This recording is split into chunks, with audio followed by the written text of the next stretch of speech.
Hello, good night, everybody, and welcome to the Meeting of the Minds podcast. Today is episode 18, and our topic is musicians in the church.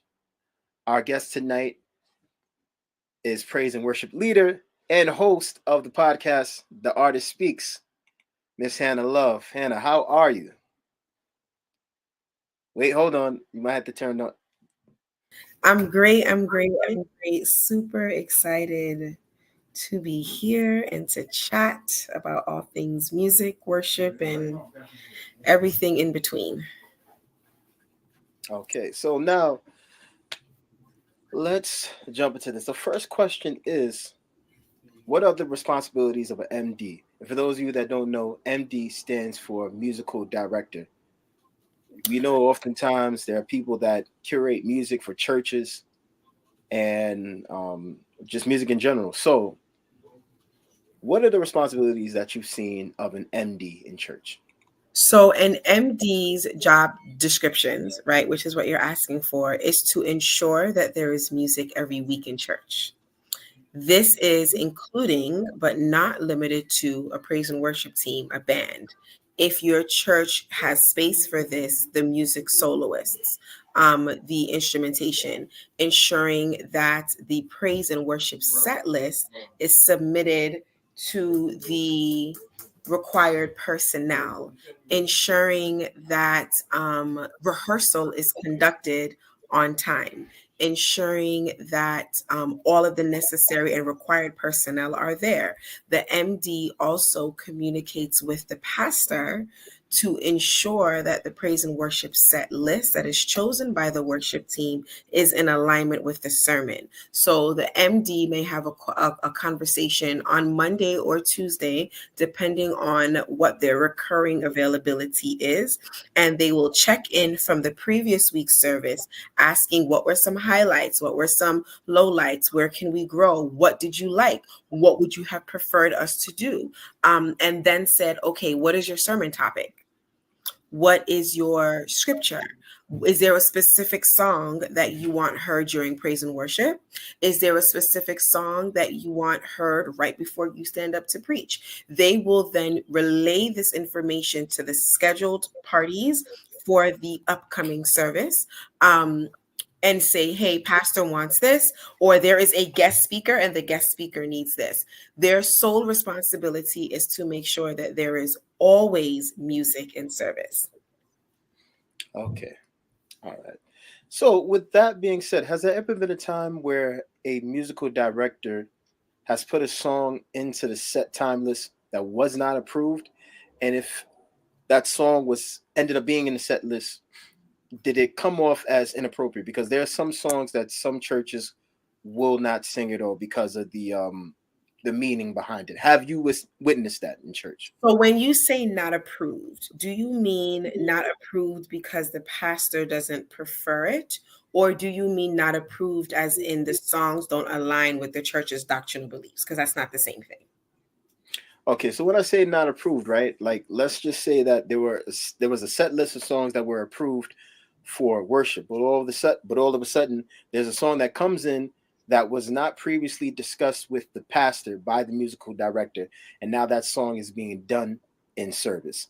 And also, sometimes there could be certain songs that may not be approved because of their spiritual Doctrinal content, beliefs, or because right? of the fact that it doesn't align with the beliefs of the church. Is this something that you've witnessed before, Oh, being that you're a singer? it's something that I've done. Now, here is the backstory. If I am the MD, you're trusting me to do my job. You're not micromanaging me.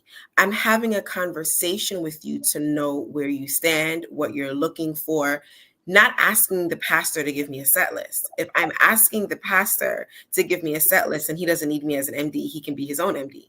That defeats the purpose. Me Right. checking if the pastor is saying, hey, so you're preaching on grace. Is there a specific song that you want heard? Oh, you want us to sing Grace, Grace, God's Grace? Cool. I now will pick other songs around this one song. In a church that I previously led worship for, I generated a list of songs that were biblical or whose theme and running message of the song can be found and supported in scripture. So there are times, right, before I touch on that, where the pastor may say, hey, I want this song, and I'll sing the song, or hey, this is a specific set that I want. Now, in service, we don't bend to man, we bend to God. So your Right. list is cute.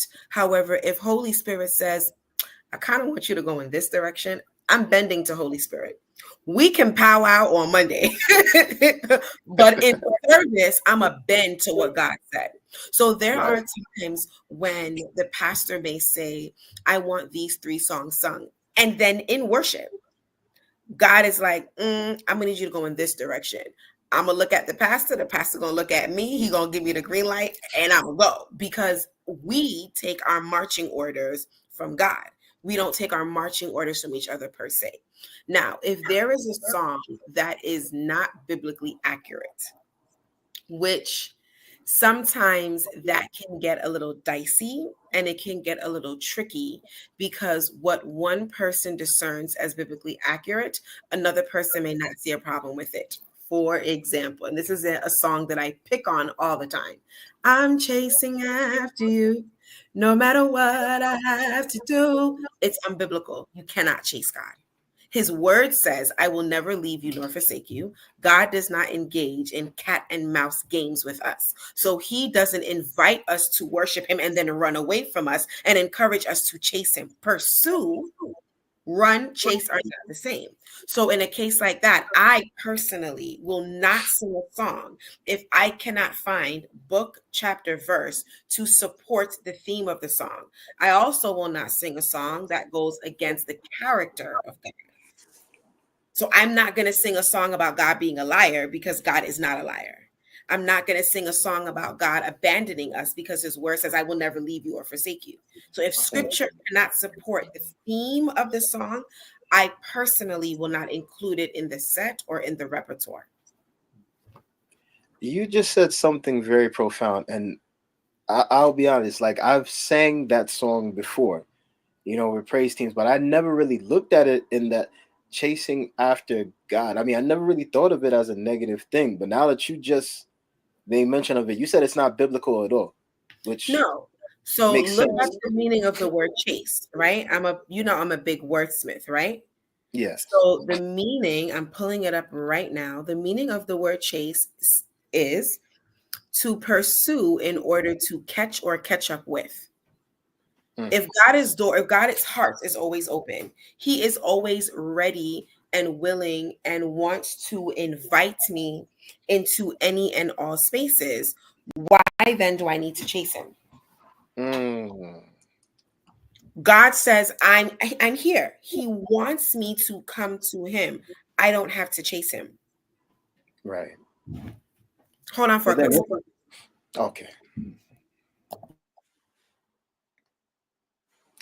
For those of you that are just joining us, this is episode 18 of the Meeting of the Minds podcast.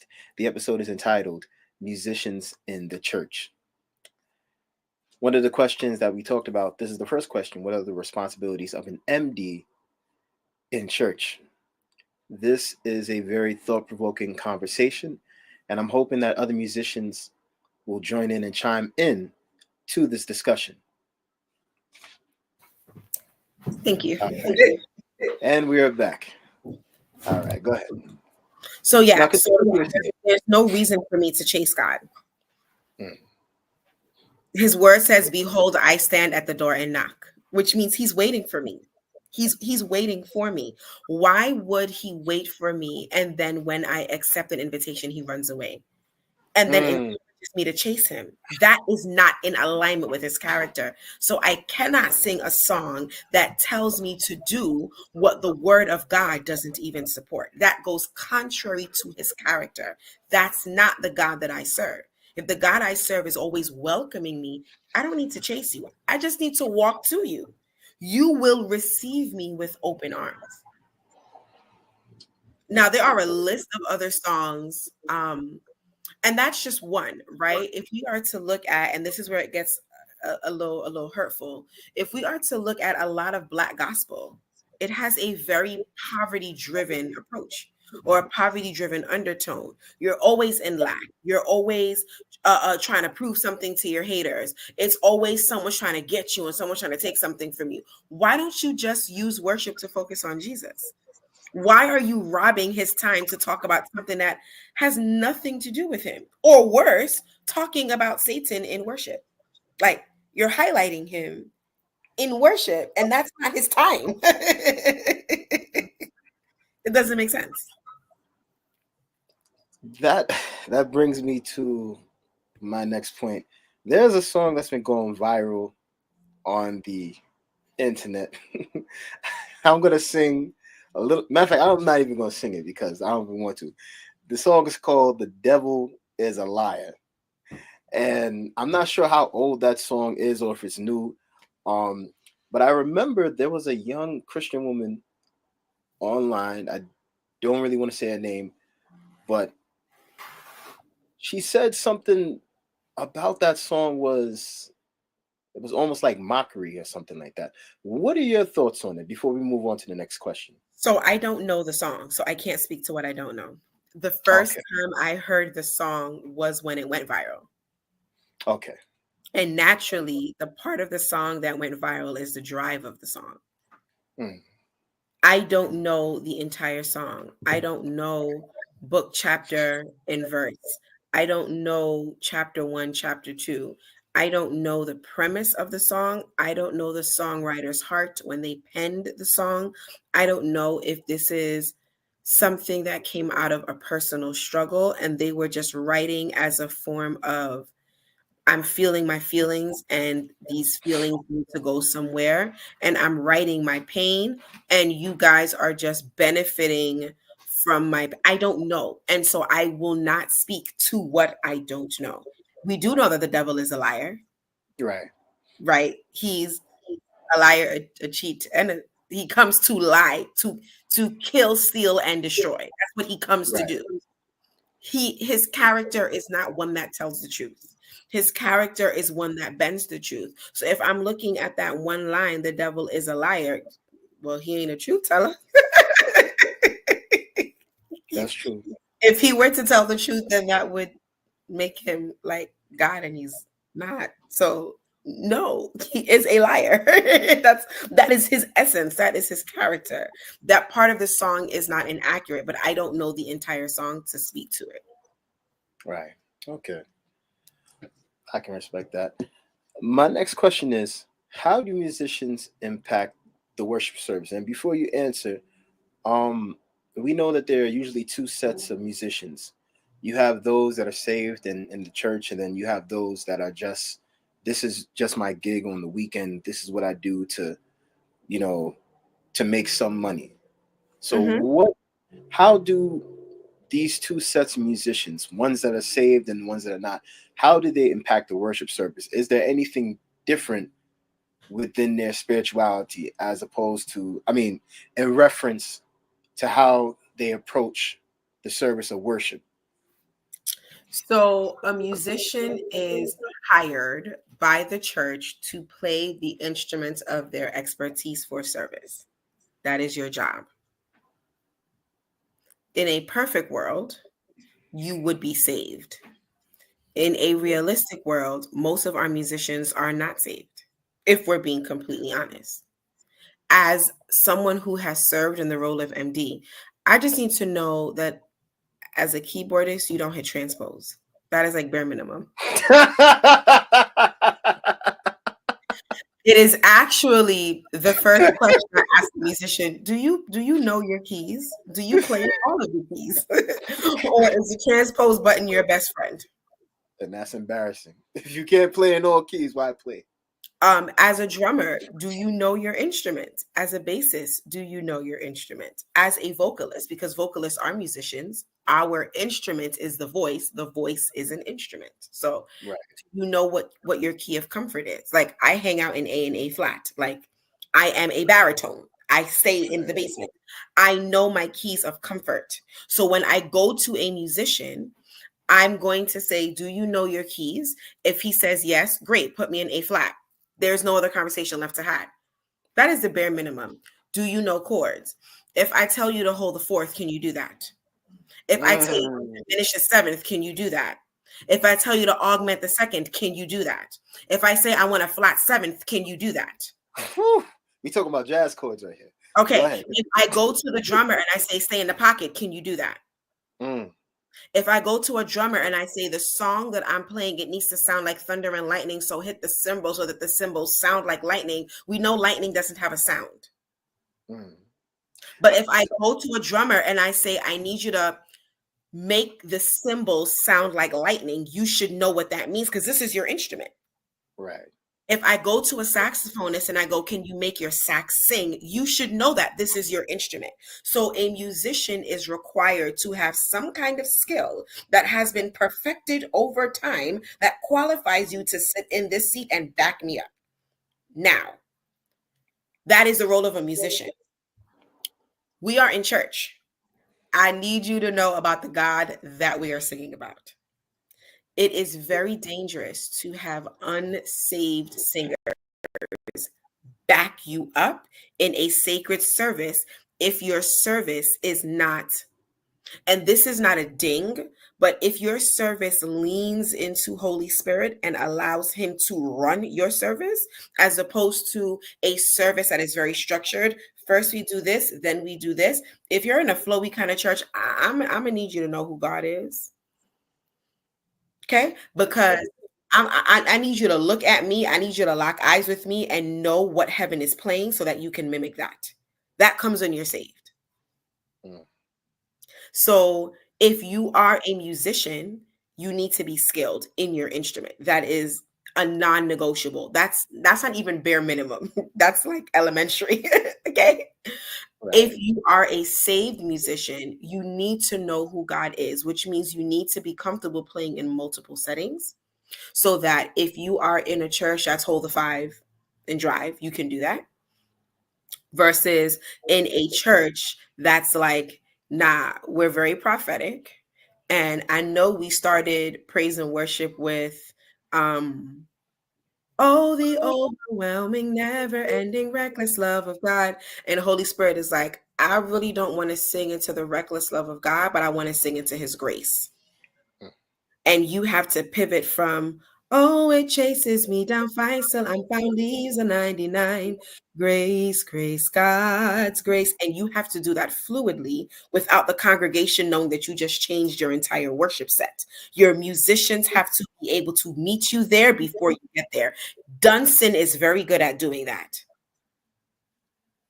Dunson is an African praise and worship leader who will tell the band he is singing in the key of C.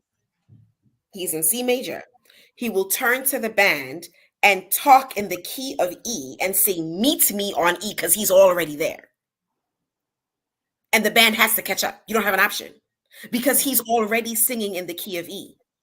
Him telling you to meet me on E is just in case your ears don't work. You can't hear that he's talking in E and he just left C. And then when he's done singing in E, he'll go meet me on F and go back down. Go up, sorry, to F. And he's talking in F when he says meet me on F, and you're supposed to know that. That's a skill set that most musicians don't have. But then he'll sing something and it's like, oh, the heavens just opened and there's now gold in my hands and whatever demon was in here gotta go. You have to be saved to do that, right? David was, and I'm done at this point. David was saved, and that's why when he played, demons left Saul.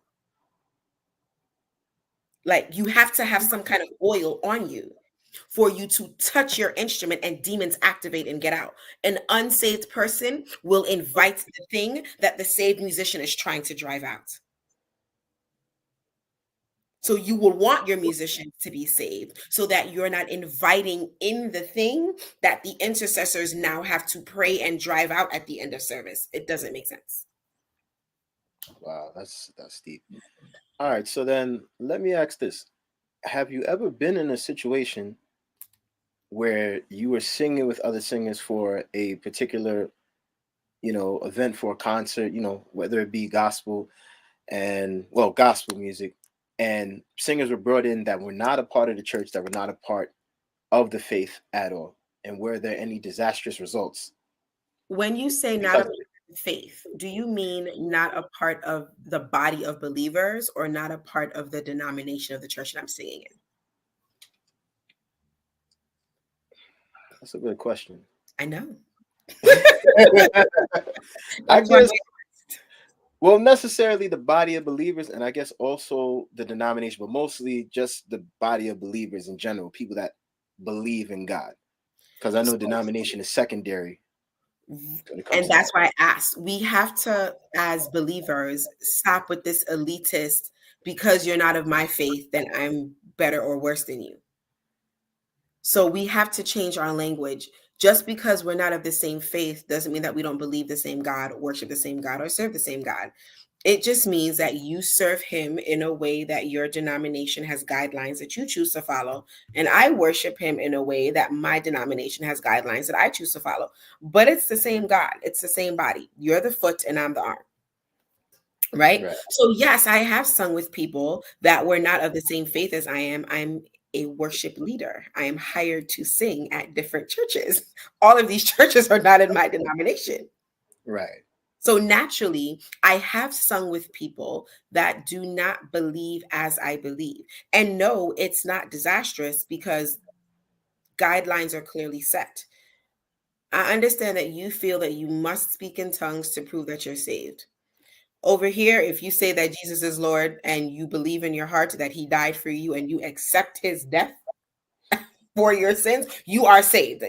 Water is nice, but it ain't required for salvation, right? Nowhere in scripture does it say you must be baptized in order to be saved. What it says is you must believe, you must accept, and then you are saved, right? Baptism is the outward sign that lets others know of a decision that already happened in here. So naturally, I am going to sing alongside believers that may not believe that. Mm. I may sing alongside believers that say, well, the proof that you are saved is that you speak in tongues.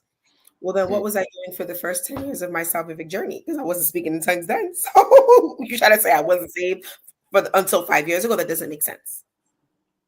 In cases like that, as the leader, you set the tone. Hey, we're here for Jesus. And if you can't bend to that, then you don't need to be here. That conversation actually happens in the interview. It doesn't happen my first Sunday or Sabbath leading. I know who I hired. That's why you're here. Right. If I am asked to come in to lead for a special service and I don't know what I'm walking into until the rehearsal, then that's a little bit different. Typically, what I do in the rehearsal is I will just start praying because it doesn't matter. And I say this loosely. It doesn't matter what you believe. When Jesus shows up in the room, it will confirm what you believe. Right. So it doesn't matter if you're Pentecost, Baptist, Apostolic, Adventist, Methodist. When Jesus shows up in the room, all of that will fade away. So I will, in rehearsal, set a tone so that Jesus is in the room. Mm. So now from rehearsal, you already know, okay, she's really not here for any of the mess nonsense. She just wants to sing about Jesus and sit down. You know what? It doesn't matter that she wears jewelry or doesn't. It doesn't matter that she wears makeup or doesn't. It doesn't matter that she's wear pants or doesn't. Jesus shows up when she takes the mic. The Right. atmosphere shifts when she takes the mic. People are set free when she takes the mic. Heaven opens when she takes the mic. You know what? Let me just stand behind her and sing my 4 notes, and that's it. So that's what I would say. Okay. Now we're going to move on to our next question. What are the main issues that church musicians face from pastoral staff and or other departments? With pastoral staff, it would usually be sometimes a difference in opinion if you're hired. I've sung at churches that were very conservative, that felt like the only thing I should be singing is hymns. Yet they complain that there's no young people in the church. I'm gonna need you to. We can, I am on the battlefield for my Lord all day long. And you are Yeah. only going to attract the people that have been on the battlefield for 80 years. Take a Oh goodness. Now, you can sing, oh, the overwhelming, never ending, and you also will not get the battlefield people in the building, right? Like, Right. you may not be fortunate and blessed to have both. So, with pastoral staff, sometimes the difference in opinion comes with the preference of music or music style. I prefer hymns versus I prefer contemporary versus I prefer traditional gospel versus I prefer hand clapping, foot stomping. That would be the issues that the pastoral team will have. Or some of like the challenges that you have. Those challenges are usually absorbed or those are resolved, sorry, when you come to a common agreement. If we're here for Jesus, let's just make his name big and go Right. home. Don't be upset that I chose to sing about Jesus and it wasn't to a hymn. Were we Mm. singing about Jesus? Focus on that.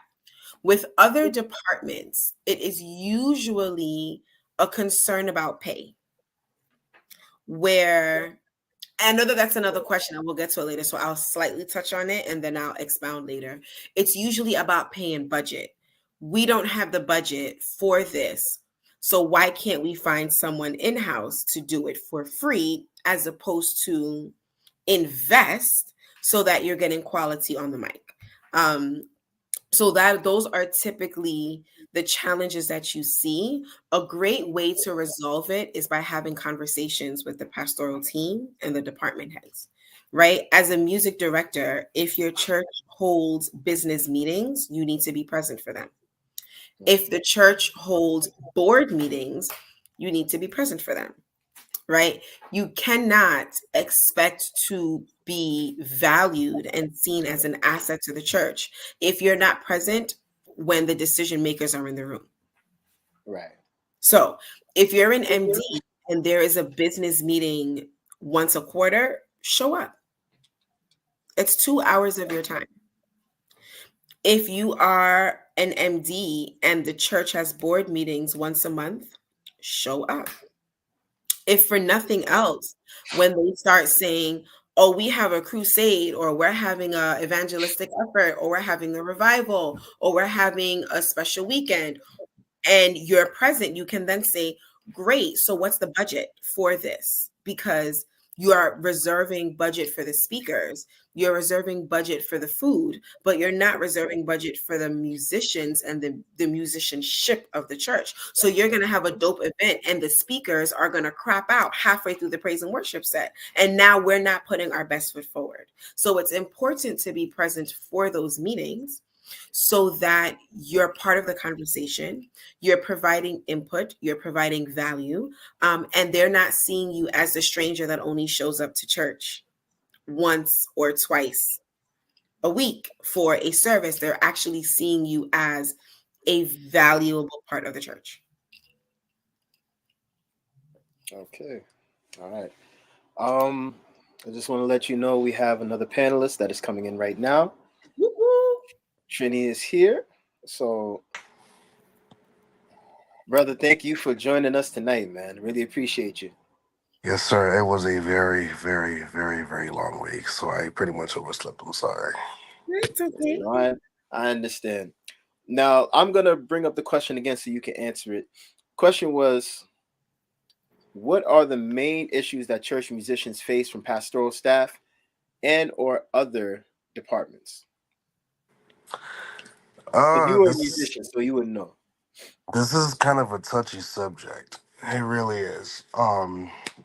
Put the question up one more time. I got you. One of the main issues that the church musicians face. We often sometimes face neglect because Mm. we're always told, do it for the Lord. It it's starting to feel like a cop out to purposely not pay us what we're worth, if that makes any sense. Because I don't think people truly understand what it takes, the hours, the practices, that us musicians go through. And just for me, for my drum set alone, that is literally $2,500 and then some. Okay. So needless to Mm, say, you got the cost of things, and then you have the transportation to get stuff there, and no one takes account any of this. And they just, oh, no, you're talented, you're good, man, you're good. You don't need, no, that's not okay. Because at the end of the day, we have real life going on within our households. We got bills, we got car issues and things of that nature. So oftentimes it's neglect. And to be completely honest, it's very distasteful because now it's leaving resentment between us and the church. And then people get upset when a secular artist decides, hey, we're going to offer you this opportunity if you want to come on tour with us. mm, And all of a sudden, when we take that opportunity, We're heathens. yeah, we're heathens, we play for the devil, and this is not God glorifying music. And it's just like, it's not like I'm playing it on the Sabbath. And mhm, that's one. Secondly, I tend to look at the message in some of these secular songs. Like, I'm a part of a band called Burning Brain. And typically they play like rockish jazz, something like that. But leave it to the church to see the performances and the kind of people that come out and what people drink. If it's a bar, a venue, they don't care. Off rip, you're not playing for God, and now we're reprimanded, and now we're taken to the church board to be removed from playing. Like why you want us to stay committed in the church, but you refuse to use the resources to accommodate us. mm. That's pretty far fetched to me, if you ask. But that's just my opinion. I've been a church musician for the longest, and I truly hate to say this. I really hate to say this. It seems as if problems like this only appear in the Adventist and Baptist church. It crept into the Baptist church. It's 'Cause actually, I'll correct that. It's actually in Black churches. fair Well, enough. no, I can't even say that because I do know some white churches that don't believe in paying their musicians. It's just a value issue. It's not a Right. race thing. It's not a color thing. It's just, do you value what I'm bringing to the table? Because if you don't, then you'll always tell me to play for free. You'll always tell me to travel 3 hours and play for free or sing for free. So I can't even say it's a race or a denomination thing. It's a mindset. As a matter of fact, I completely agree. I most definitely wholeheartedly agree. And I think that's a huge issue because, again, you want people to come closer and feel welcomed and feel appreciated.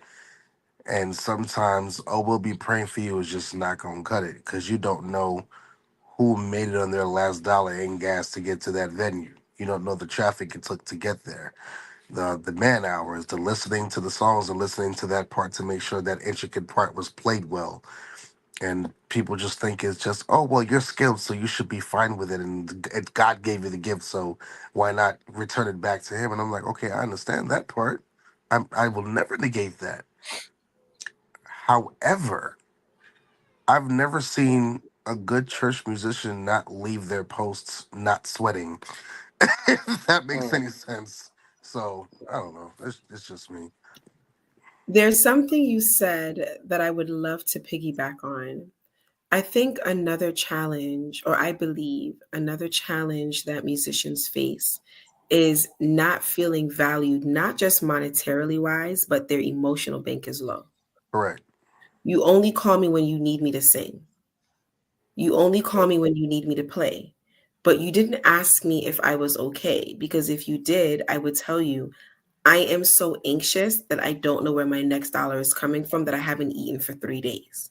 Mm, Right? You would know that my partner and I have been at odds with each other for 3 months because I am never home for important family functions because my schedule is not Monday to Friday, 9 to 5. My schedule is actually Thursday or Wednesday to Sunday, and it's usually the other 9 to 5.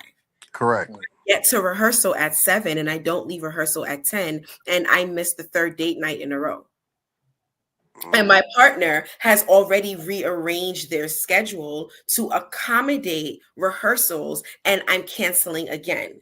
Or my children don't think I love them because they had a school play on Thursday, but I couldn't miss the school play because I had praise and worship rehearsal.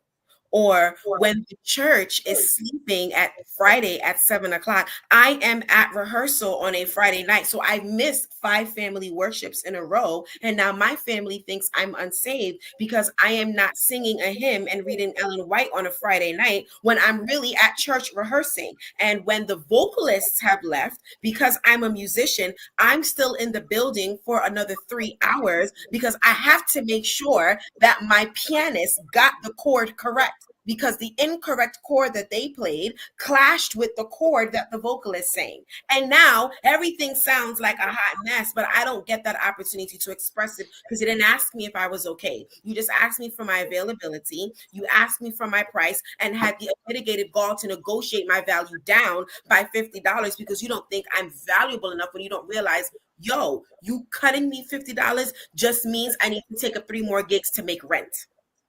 You don't ask if I'm depressed. You don't ask if I'm anxious. You don't ask if I'm suicidal. Trini, you know that the suicidal rate in musicians is probably the highest. I'm tired of burying our people. It's frustrating and it's annoying.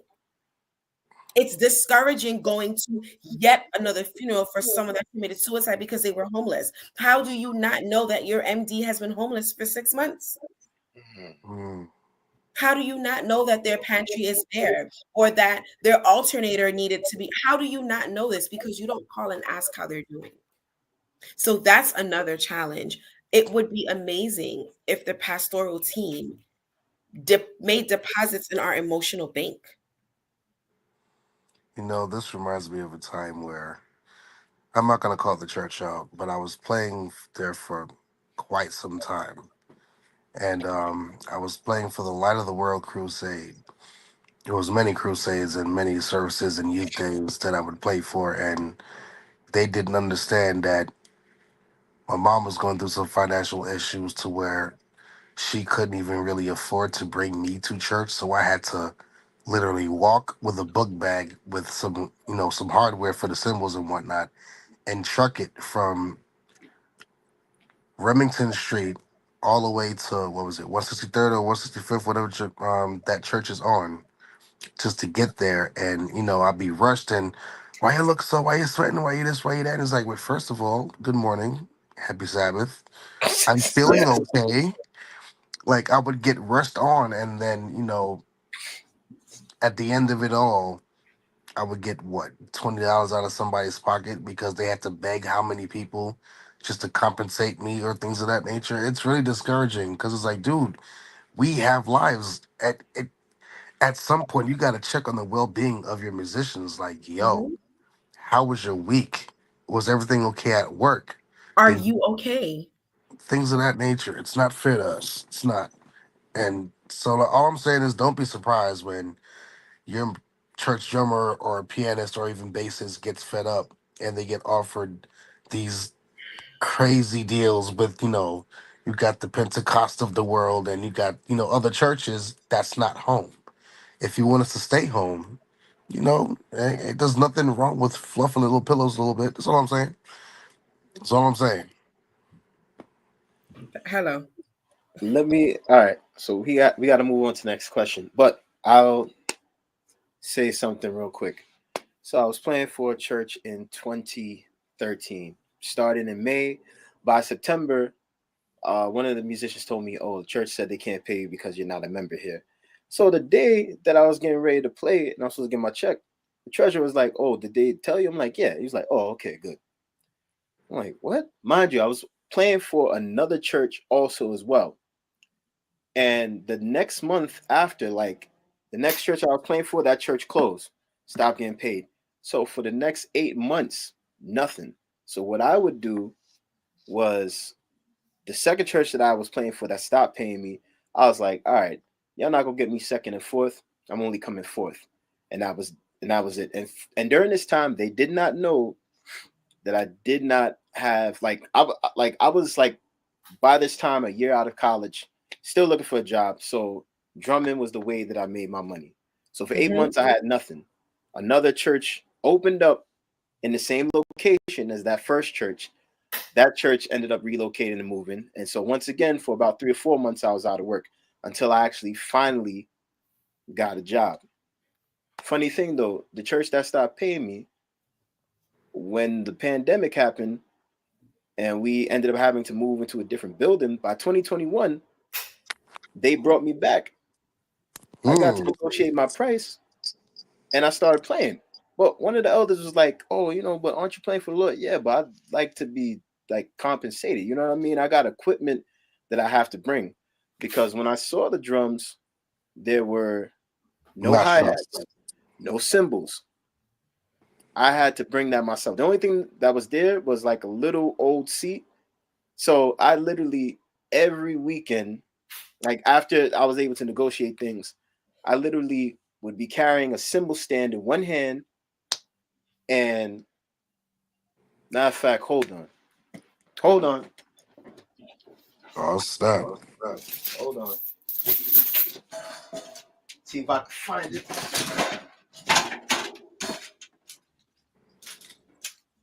Imagine carrying this on a city bus along with a large cymbal bag Every Sabbath, bro. every week until the church ended up closing and merging. But this is what I had to do. You know what I mean? So it's a lot to deal with. Like I wasn't gonna go and play again after the church had been closed for a year and not get paid. It's like, nah, I learned my lesson before. And when I was younger, I should have been like, hold on, wait. So y'all been having me play since May. Now you're talking about you're not going to pay me because I'm not a member of this church. And at the time, this church, I'll be honest, it was still a mission.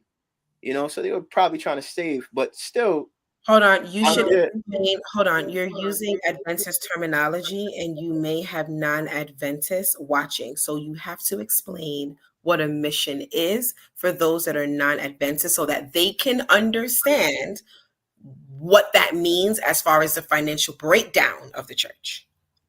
Mm. All right, because I wasn't trying to mention SDA, but I guess you You like to talk mentioned about. it, you said mission. No other church uses that language.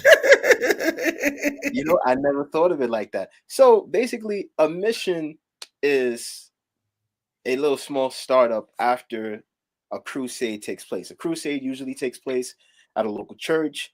People get saved, baptized, you know what I mean? And so they decide out of that crusade from that church, we're going to create a little small mission, and after maybe probably 3 or 5 years, that mission will be hold on, let me stop. Sometimes there's Years after the church generates a certain amount of money.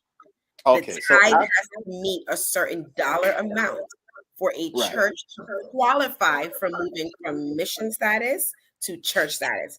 It's not years, it's money. The church has to literally hit a You're bottom right. dollar. You're right. Let me you see, that's why I'm glad that she's here. So that's That's correct. why I See, said say that because someone who doesn't know that, they're not going to know that a mission does not make money.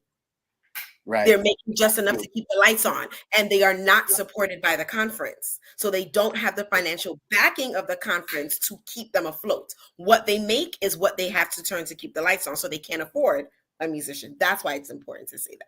Right. And Mm. and let me make one more statement. Usually a lot of these missions, they do not have their own church, so they might Mhm. rent a local Sunday church. Could be a Baptist church they're renting from, or Episcopalian, any of these things. You know what I mean? Um, some missions can go on for at least 20 years, which is Yo. even crazy to think. You know what I mean? So, you know, after a few years of that particular church mission, the mission actually turned into a church and they had generated enough funds. You know what I mean? But when that situation happened, and here's the thing, I never told anybody that I was without a job. This Sunday church closed, and I was like, okay, I'll go and I'll find something. And I started sending in resumes to other churches locally within the area, and not just events, it's just like other churches. But I remember that time for 8 months I was struggling. I'm like, man, how am I surviving? How is my bank account still open? You know what I mean? So I know what it's like to be a part of something and to not be properly compensated, and for people to not be concerned and ask like, yo, how you doing? How's everything going? Because look, me being fresh out of school, that's another thing, you know. And before I had left school, I started, as a professional drummer. So by this time, I'm 2 years in, So you never think about things when they fall apart. And people go through situations. Situations happen, But I'm glad that we're having this talk because, even though I wasn't depressed in any way, it was still difficult because it was like I have to find a way to make money somehow as a musician. And those 8 months were crazy, you know. Wow. Um, I'm gonna jump to the next question, and this is a question that you guys are gonna like. Is there room for you to grow as a musician at your church locally? And before you answer, I want you to think about how old you were when you started your ministry. So, uh, Hannah and then Trini. So the first time I sang, I was 3 years old. Um, it was Children's Day. The Sunbeam Choir was singing, and my solo was, "I am a promise, I am a possibility, I am a promise with a capital P. I am a great big bundle of," and I literally Oh, that song. stood. No, no, no, no, no, no. My interpretation embarrassed my parents. I stood in the front of the people that I'm hoity-toity good at Adventist church Oh gosh. and put my hand on my hip and bounced. Potentiality. Good morning. Get out kids over there, yo. They my full of life and goodness. my father was sitting on the pulpit and he went, That man said, "Excuse me." my mother is sitting in the back going, we did not rehearse this last night. I was 3. Needless to say, I am still bouncing my hips in church. That has not changed. Mercy. However, I went from doing that to having leads on the Sunbeam Choir to the little old ladies in the church would be singing, "Shout to the Lord, all the earth, let us sing." And my sister and I will kind of run to the front of church and grab the mic. "Honor and majesty, praise to the King," in our squeaky rat-like voices.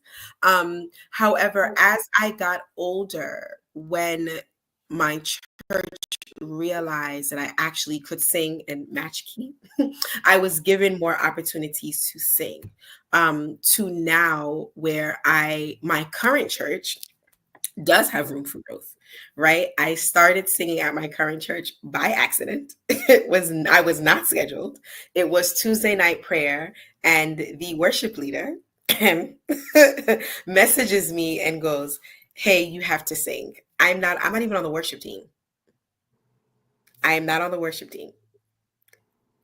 "Hey, you have to sing. I'm stuck at work."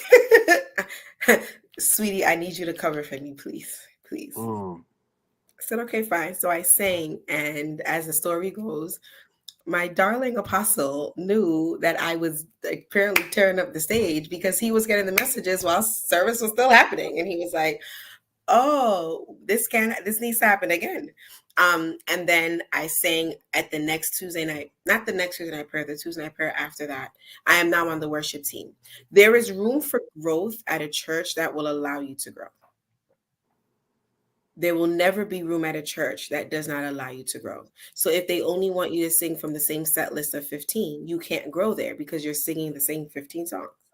If they are like, "You know what, we trust your skill and we trust the God in you, you have full permission to use us as a sandbox to play," you naturally will grow. So that has been my journey from bouncing my hip to I am a promise to still bouncing my hip and giving directions to the drummer with my hips. Like, Look at my hips, you'll know the tempo that I want you to play in, and it works. Yeah. But yeah, Wow. that's my experience. For me, it's let me see. My church drumming career actually it started at Jamaica Church. Um my mother, because of personal reasons, we went church shopping for a while, and we ended up kind of late, but we ended up at Jamaica Church and whatnot. And this is I haven't been to Jamaica Church since I was like 3 or 4 ish, so I don't even remember nobody. Everybody remember my older sister, whatever the case. So I got introduced to Carla. Carla meets my mom. They're conversing, and then that's when Miss Harewood, and then my mother mentions he's a drummer, and then out of nowhere, Carla was like, "You play the drums? I didn't know it." I'm like, "Wait, I don't even know you, but that's fine. I'll play whatever."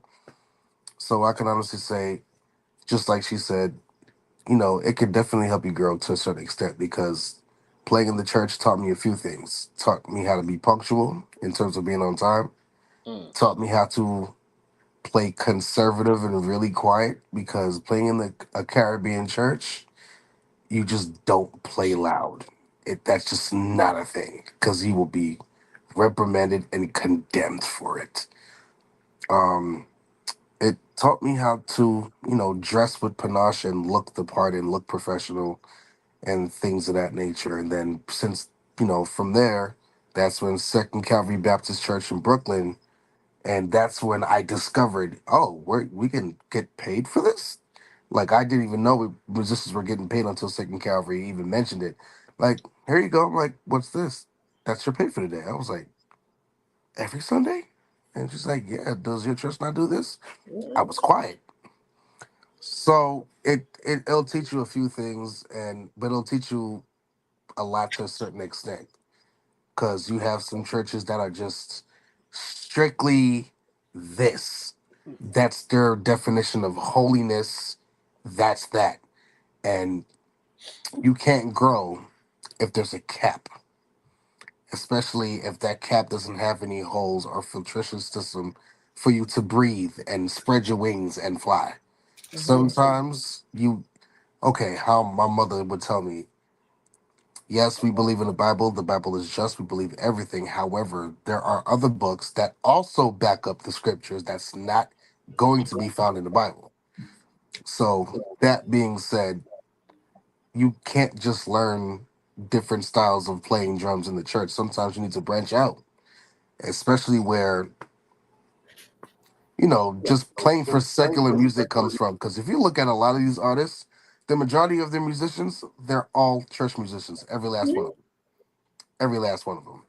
And they'll tell you, like, listen, man, I love my church, I love God, but I just couldn't thrive not even the way I wanted to. I just couldn't thrive the way I needed to because, you know, I'm stressed out. I got a lot of stuff going on with school mentally, and it's like you're trying to learn how to cope while accommodating not just the people on the rostrum, but for everybody that's in attendance. And so, with all that going on, how can I learn if I'm being told to quiet down? How can I do chops if I'm being told, oh, we don't need to hear those notes here. That song didn't require that, and this, that, and the other. It's true. There's been plenty of youth days where she'll, hey, listen, I need you to bring it today, and it's a bunch of churches upstairs, so you need to play so people can hear you. And the moment I start, every deacon on the rostrum is like, in front of everybody. And it's like, I'm used to that. I dealt with it before. I know. I know. it is the most humiliating and embarrassing thing because now everybody, you remember where the drums used to be at in Jamaica Church? Like, bro, it used to be Oh yeah. tucked to the left. So now everybody got this whole view and they looking at you and just like, yo, I don't even want to do this no more. But it'll teach you patience as well. Hmm. All of my patience came from playing in the Adventist church because there'll be days where you're told, oh, yeah, you're gonna be playing for both services on Youth Day. It's gonna be all you, and then you get to church and you find out, oh, so the main service is gonna be played by TJ, and I'll just be playing in the afternoon. with all the Mm. plays and stuff. That's cool. Like I was there for every single rehearsal, but that's fine. You know, it's typically he was there before me. It's his church, whatever. But I just didn't like how some people will come out the woodwork and remember, oh snap, Jamaica Church does have a drum set. And now that I added, different intricate things to it to make it sound better, now everybody suddenly wants to come out the woodwork and claim they're a musician and their rightful throne, if you will. But it'll teach you, just like she said, it'll teach you as far as you can to a certain extent. But you can't thrive just in that. You got to be able to grow outside. I will always suggest musicians listen to like the cousin of whatever the song calls for. For example, there are some songs that have a rock undertone, Mm-hmm. like have that heavy metal crashing. I will tell the musician, go home and listen to rock because that's the cousin of the gospel song, right? Gospel is the only genre that encapsulates every existing genre. So you have gospel rap, gospel R&B, gospel hip hop, gospel trap. You have the gospel version or the sacred version to the secular option that's out there. That's just how gospel works. So if I want you to learn how to suspend a note a certain way as a vocalist, I'll tell you to listen to Mary J. Blige because that's Mm. the cousin.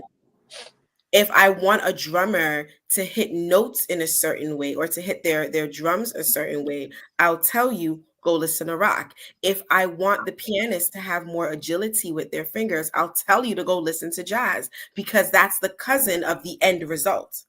We have to, as a church, stop demonizing secular music because they clearly have something right. They're the ones making the records and we're not. They're the ones that are selling our concerts and we're not. So clearly they're doing something right. There's nothing wrong with listening to secular music. Say that again. You have to learn it. You have to challenge yourself in that way. You are going to be better when you're the small fish in a big pond. Say that. So I will always encourage a musician, use wisdom, of course. Please go and listen to Linkin Park. Please, please, please. Because when their singers sing, they're not hoarse. When we sing, we are. So clearly they're doing something right. And we need to learn what it is so that we can have the same execution without sounding like a hot mess. So I will always encourage a musician, listen to the cousin, listen to rock, listen to R&B, listen to hip hop so you can learn. It's so crazy you say to go listen to rock because I used to listen to some. I still listen to like a lot of metal, and I remember while listening, there was a whole service going on upstairs for youth and teens about different genres of music and what should be tolerated in the church and what shouldn't. And once they threw rock up there, everybody's like, "Oh, here we go," and I was Mhm. like, "Wow!" And then everybody's looking at me like, "You need to stop listening to Slipknot and stop listening to all these Oh, people." I'm just like, I can understand that, but I listen to music very differently. Like I listen yes. to intricate sounds and how things are supposed to sound. So if you don't play these songs right, you're not going to get the gig. It's going to sound terrible.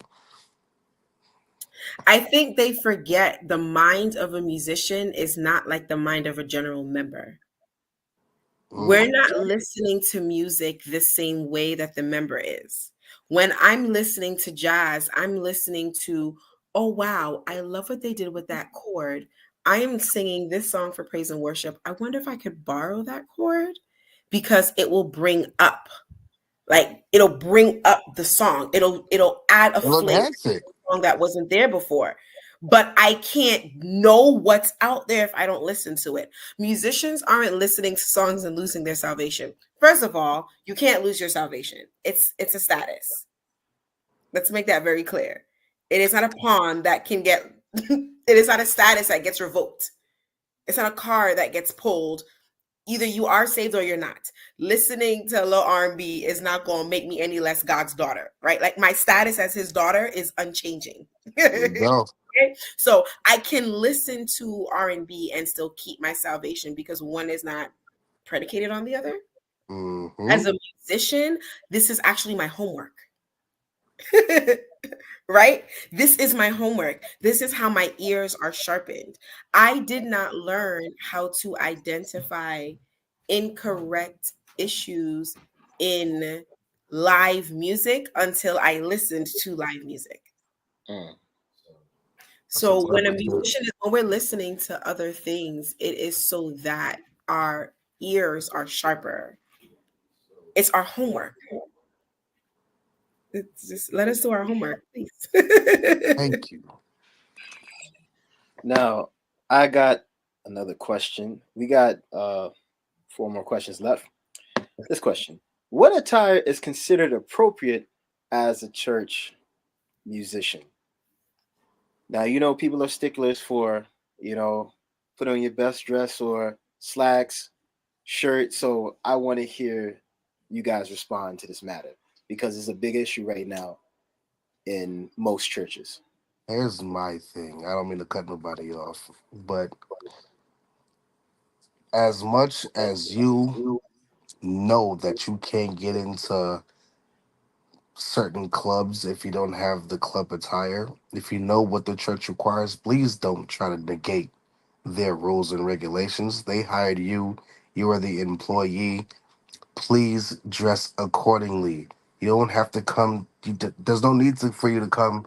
I mean, the jeans are nice, but they got holes in them, and you got your Yeezy shirt or whatever the case may be. That's not church. That's not where I come from. If they ask you to please, wear a 3-piece suit, wear the 3-piece suit. You don't even have to wear the jacket. Just wear the suit. If you know better, do better. And most musicians they know better. But now that we're in the era where everybody has an opinion, everybody has a choice, everybody can say what they want to say and not, have any kind of consequence for it because our opinions are validated and we matter, whatever the case. No, it can't be that way. These this is the set list. This is the list, the rules and list of terms and conditions. Abide by them. That's another way of keeping your job. Abide by them. You don't need to show how much tattoos you have on your arm. There's no need for that. Cover up. Just like you want your lady to be covered up, cover up. Us men can be covered up too. Some of us, we have tattoos and we just can't help but to show it because, we just have to make a statement. It doesn't have to be that way. Man, come on. You know how to dress. So I agree to a point. Um, I will always say make sure you pass like the 90-degree test. So if you bend over, am I seeing anything in the front or the back? There you If go. you stand up, Woo! oh yeah. We Yeah. going there tonight. We going. And I'm a busty Betty, so I have to. Like that's not an option for me. I will spill if I'm not mindful of my undergarments. Speaking to, first of all, there's an old dancehall song, "Young Girl, Wear Your Size." That applies. Mm-hmm. If you are a 14, wear a 14. You look sloppy when you're trying to squeeze a 14 into an 8. It doesn't make sense. Mm. Right? So I will always say make sure that you are presentable. Um, I should assume that you're wearing undergarments because you're put together. I should not know that you're wearing undergarments because I can see them. Mm. Correct. Right? Um, so make sure that I don't see a panty line. Make sure, gentlemen, that you tuck. I don't care how uncomfortable it is. I got eyes and they work. And when you go up there and you're Hold on, wearing, hold on. That happens in church. In churches, honey, that happens. honey, you've Yes. I've never never seen heard. a section? Yo, that's Talk crazy. about it. So please do not go up there and wear the tight pants because I have eyes. Yo, that's crazy. I'm Talk not about it. That's blind. crazy. My eyes work. I can see your print. And I'm distracted. Now I'm In not church of all places. Lord rising among us. I'm thinking of another Lord who is rising among us and it needs to be tucked. Essentially, you want to present yourself in a way where someone is not distracted by what you're presenting, Correct. Mm. right? So that's the first thing. The second thing, you want to be comfortable. Like you said, if you are in a church that requires that you be suited and booted, wearing slacks and a polo is not terrible. However, my pastor preaches in J's and shorts. So clearly, Oh, I can wear whatever I want to wear. It still needs to be mindful. Right.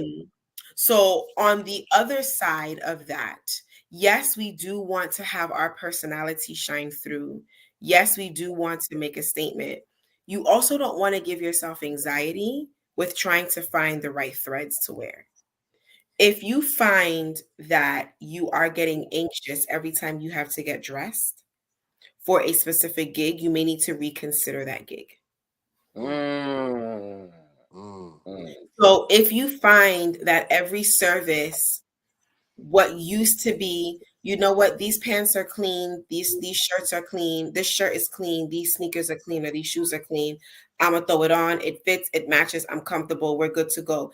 If you're realizing that there's anxiety here, we may need to reconsider. If there's pride here, we may need to reconsider. Are you wearing this so that you can be seen? Are you wearing this so that you can turn heads, right? So that is the negative side of like, well, that's one side of like dressing. Here's the next side. I'm gonna step on a toe and I don't care.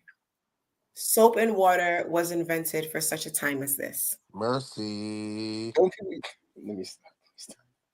Go and bathe, please. One beard. Who doesn't bathe before they go to a gig? That's crazy. Hey, There hey, are plenty people that think that I almost called it what it was, and the Holy Spirit, that take triangle showers before stepping out of their house. What? Please, please, Yo. please, I beg, go and bed. Wash your head and your back. one beard, please. Okay. Lotion up your skin. Yeah. Okay. Please brush your teeth and your tongue. Hmm.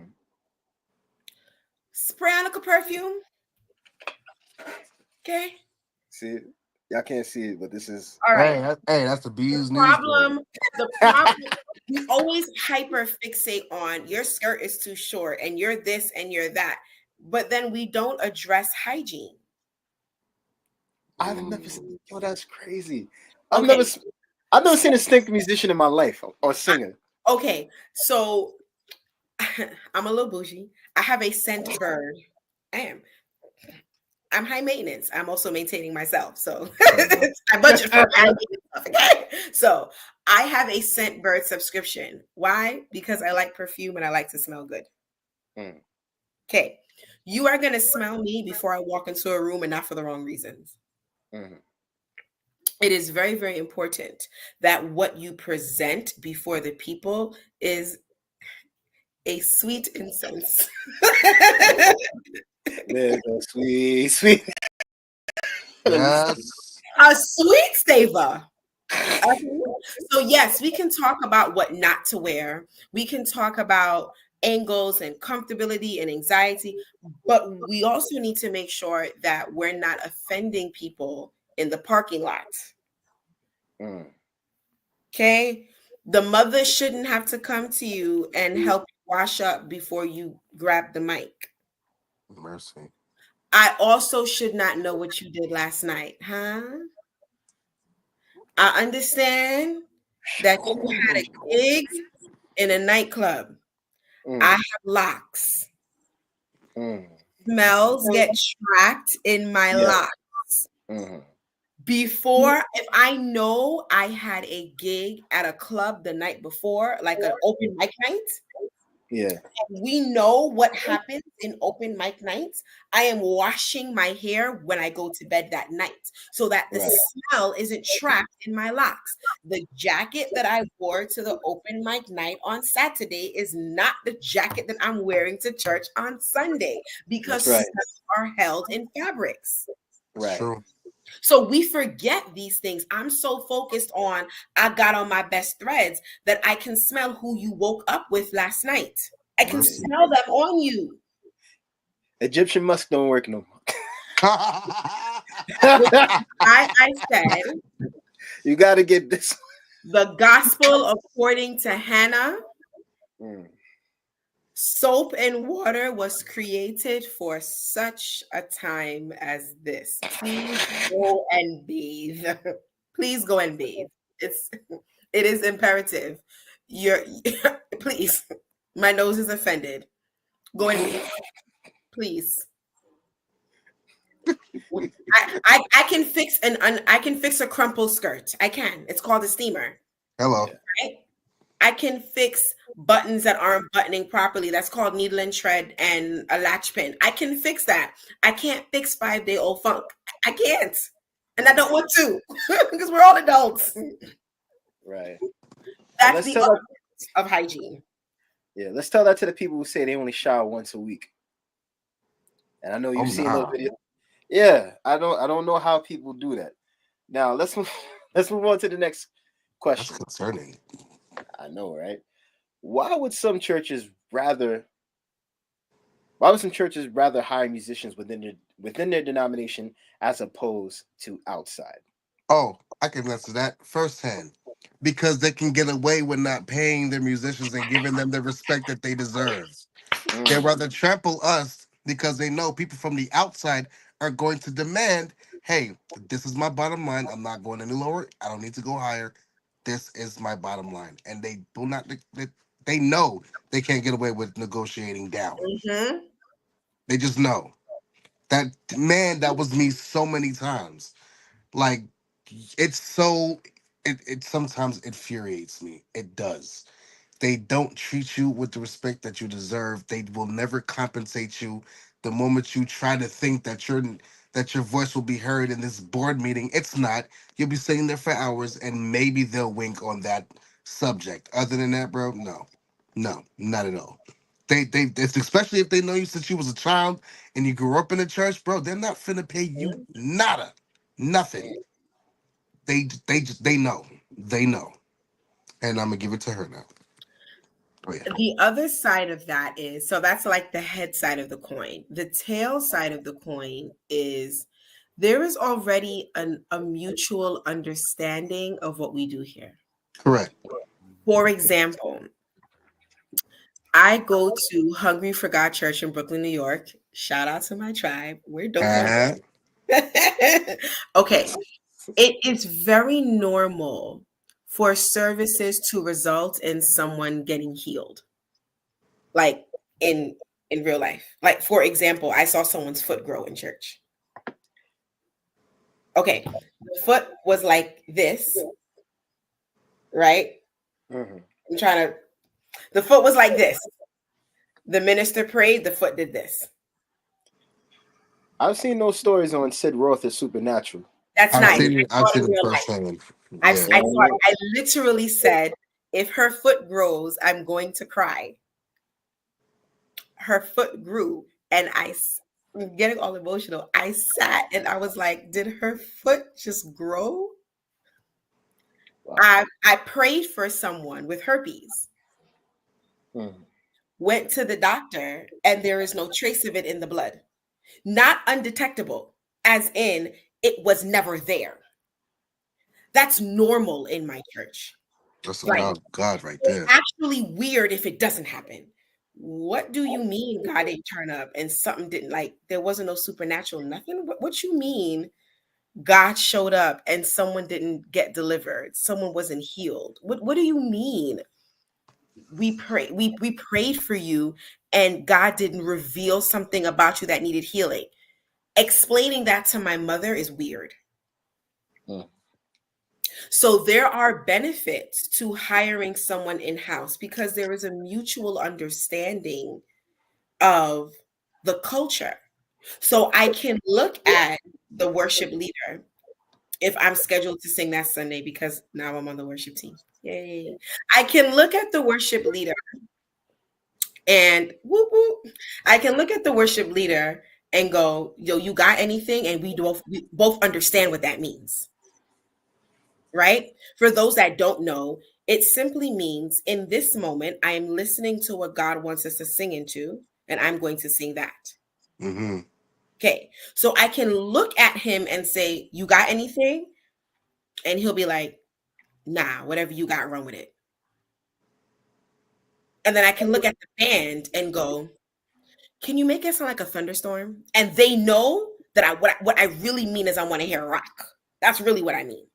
That understanding only comes when you are familiar with the culture of the house. Amen. That understanding only comes when the DNA of the church is in you.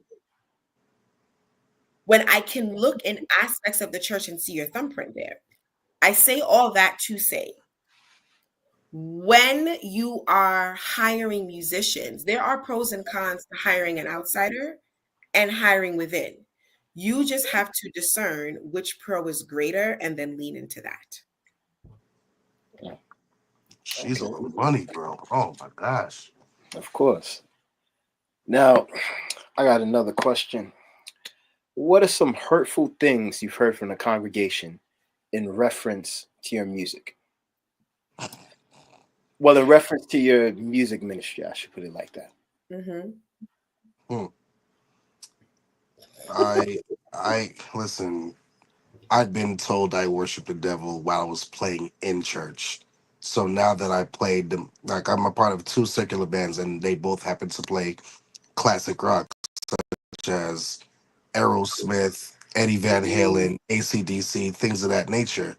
So when I decide to post a recent performance that I would have or anything like that, there's always a certain select few who it's like they just know you're going to hell. They just know it in their spirit that you're just not going to make it into the kingdom. And it's very hurtful because again, it's discouraging.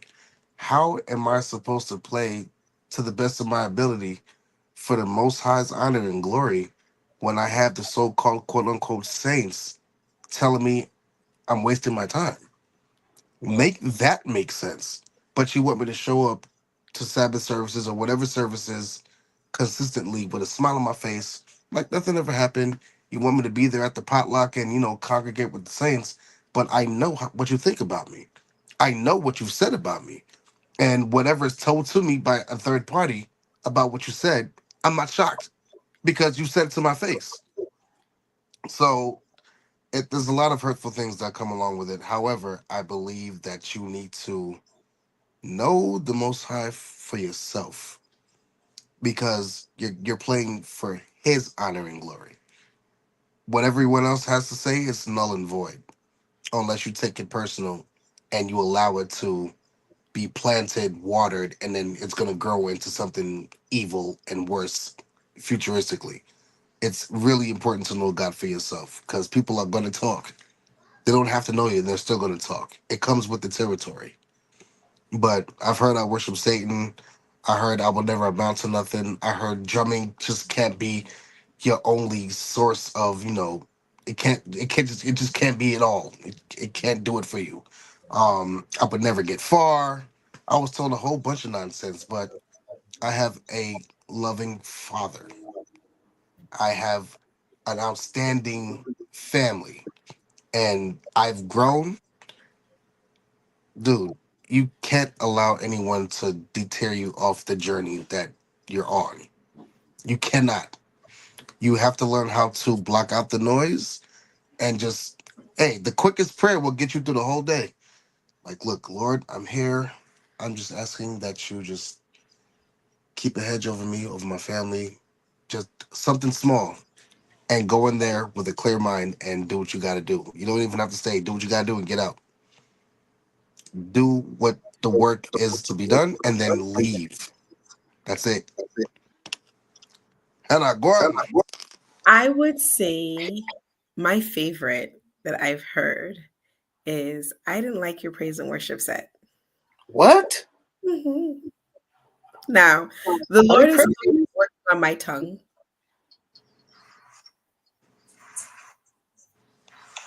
because my sarcastic quip was, that's amazing, seeing as how you're not the person I was worshiping today.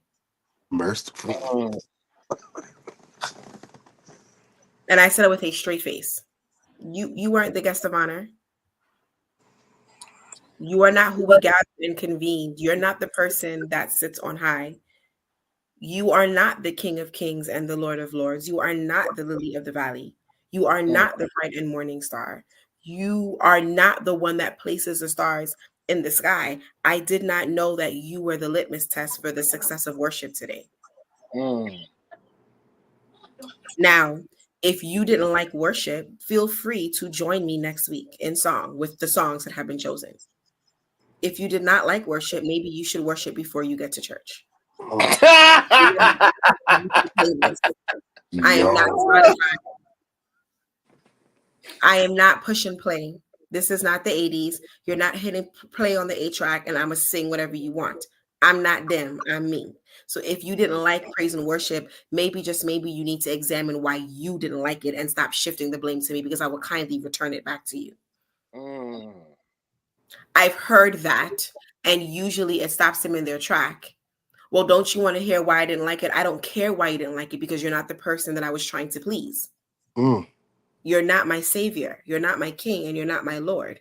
You are not the person I was aiming to please in church today. So your likability of the worship set is null and void. But please feel free to share unwanted information. right. Oh, I didn't like your song set. Well, what songs do you prefer for praise and worship? I prefer this. So then listen to it on your way to church next week. Mm. How about you start worshiping before I grab the mic? Maybe, just maybe, if you've listened to your favorite song 6 days in a row, you'll be tired of it and you won't want to hear it on the seventh. Mm, mm, mm, mm, And you mm. won't rock with whatever I sing. Or I could sing nothing and you can be rocking out to silence. And we all gonna be uncomfortable because God's gonna start talking and he might tell you something that you don't want to hear. It will be in your best interest to let me sing O come, Emmanuel. Right. So that's what I've heard on the pulpit. And the Lord is still yet working on my tongue. But that has been my response. You're not the person that I was trying to please in worship today. Therefore, I don't care. Bro, Hannah got some haymakers, bro. Lord have mercy. Yeah. Now we are down to the final question.